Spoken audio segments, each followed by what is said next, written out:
Hey everybody, welcome to Rado Runs Through. We're always trying to bring you the best the board game industry has to offer. And for the second week of June, I've got a big one in store for you folks. It's a double dose of Expeditions, the sequel to Scythe. Oh yeah, it's here. I have played it. I'm going to bring it to you in two different formats. First of all, available right now at this very moment. If you are a supporter of the show, either here on YouTube, you can hit that join button to know more, or over at Patreon, you can hit that I in the top right corner screen or follow the links down in the show notes. If you help keep Rado running, my solo run through of this is already available for you to see. This is actually the aftermath of the game that I finished playing. But don't worry, folks. Even if you are not helping keeping Rado running and you just enjoy the show, I've got you covered because on Monday the embargo lifts and I'm going to be putting up a 2-player run through of Expeditions that I filmed and I am super excited. I can't wait to see how people respond to this because it's like nothing I have ever done on the channel before. I hope people like it because I want it to become a thing. So be sure to check out how we cover Expeditions when the embargo lifts on the 12th.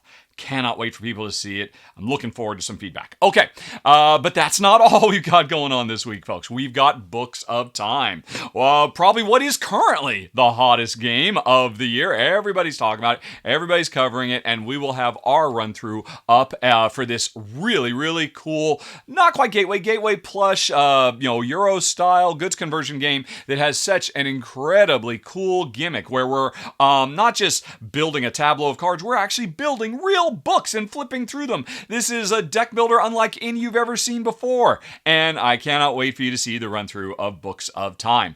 Also, we're going to be showing off EXO Land, and this game has got charm for days, and it is just so chock full of really cool ideas. At its heart, EXO Land is a balance beam game where every turn players are getting missions to send their spaceships out onto this board that represents a galaxy, but the board is a 2-axis teeter-totter. And if you put stuff closer to the edge, you're more likely to destroy the galaxy and create a black hole. So you're trying to keep everything evenly weighed out, and you unlock special abilities that give you more control. You can stack your ships on top of other ships to offset the weight on the other side. It is so cool. And while there are kind of, children's or, party level balance beam games out there, this one goes a lot further, gives you a lot more to crunch on. Very impressive. You'll be able to see that this week. Also, we're going to be having a new episode of the Rado Talks Through podcast, which you can always find at podcast.rado.com.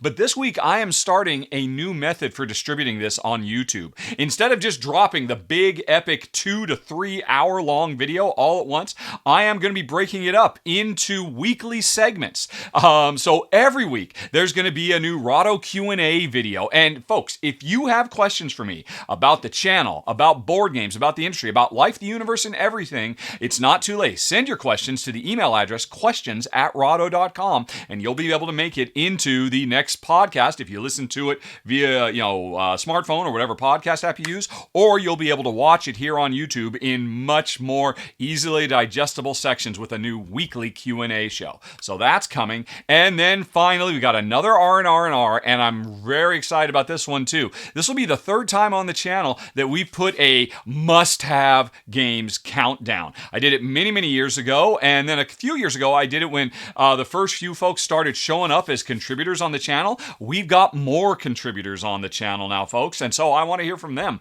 What are their games that if they were stuck on a desert island, they could only ever own one game or play 1 or 2 or 3 or 4 or 5 games for the rest of their lives? What would those must-have games be? Well, you're going to find out this week on the latest episode of the R&R show, and I'll be doing an updated version of my must-have list as well. So that's what we've got. Sounds pretty cool, right? Well, if you don't want to miss any of it, go on ahead and subscribe. There's the button. In the meantime, here's some stuff you can watch from last week. And now I'm just going to run out the clock, folks. I got to get this thing put away, like I said, and get ready for the next game for filming. So nothing else is happening.